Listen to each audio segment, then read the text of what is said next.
Hello, friend. 3, 2, 1। दोस्तों, ये सच है कि आज एक नाम की चर्चा चारों तरफ है। एक नाम जो लोगों के दिलों पर राज कर रही है। हिंदुस्तान के सबसे बड़े महानगर कोलकाता में किसी भी चौराहे पे, किसी भी गली में अगर चाय पीते हुए लोग चर्चा करते हैं तो इसी नाम की चर्चा करते हैं।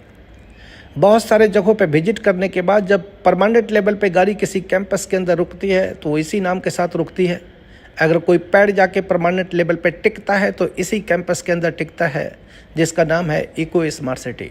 जी हाँ, वही इको स्मार्ट सिटी जिसके बारे में आज लोगों से जब मेरी बात होती है तो मुझे वो बहुत सारे अच्छे अच्छे कमेंट देते हैं कि सर आपने कमाल कर दिया, आपने चमत्कार कर दिया, इतना बड़ा सोचना भी मुश्किल है, करना तो बहुत दूर की बात है। ना जाने बहुत अलग अलग तरीके के लोग कमेंट देते हैं।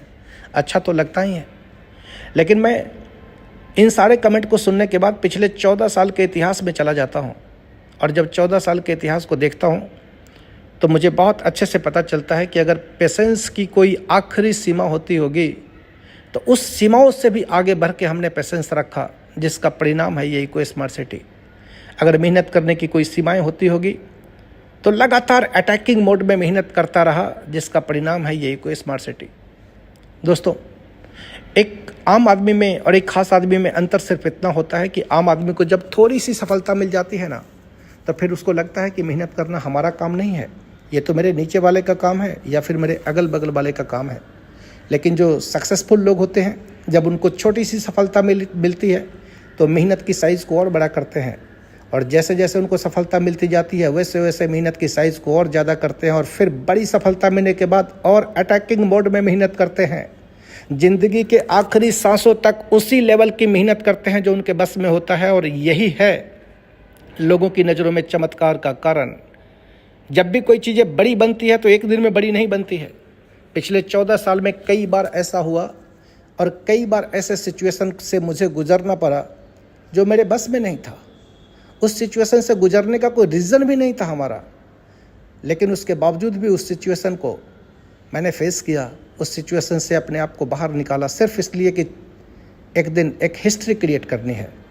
आज अगर मैं बात करूं इको स्मार्ट सिटी की तो कोई साथ मिलकर डेवलप करने के लिए परेशान है, क्योंकि बस साथ होते ही उसका नाम बड़ा हो जाएगा।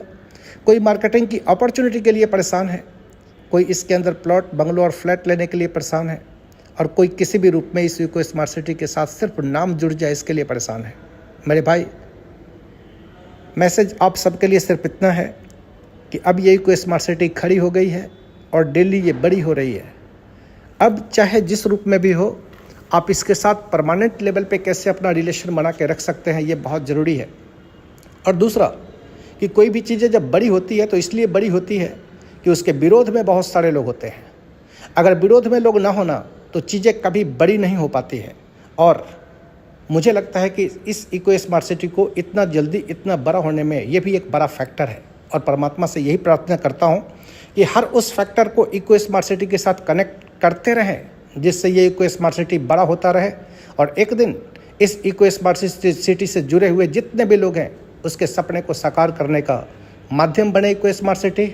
हम सभी माध्यम बने और एक एक लोगों के सपने साकार हो इसी मकसद के साथ, और हिंदुस्तान में सबसे प्रतिष्ठित सिटी के रूप में इको स्मार्ट सिटी एस्टेब्लिश्ड हो, इसी गोल के साथ हम आगे बढ़ रहे हैं। कोलकाता का सबसे बड़ा टाउनशिप के रूप में ये एस्टेब्लिश्ड हो चुका है, हो रहा है और आगे आने वाले दिनों में आप सबके साथ और आप सबकी दुआओं की ताकत के साथ हम हिंदुस्तान में इसको सबसे प्रतिष्ठित सिटी के रूप में एस्टेब्लिश करेंगे। आप सभी का बहुत बहुत धन्यवाद और बहुत सारी शुभकामनाएं। ইকো স্মার্ট সিটির রাজারহাট আপনাকে আমন্ত্রণ জানাচ্ছি আমাদের এখানে ভিজিট করার জন্য। Thank you.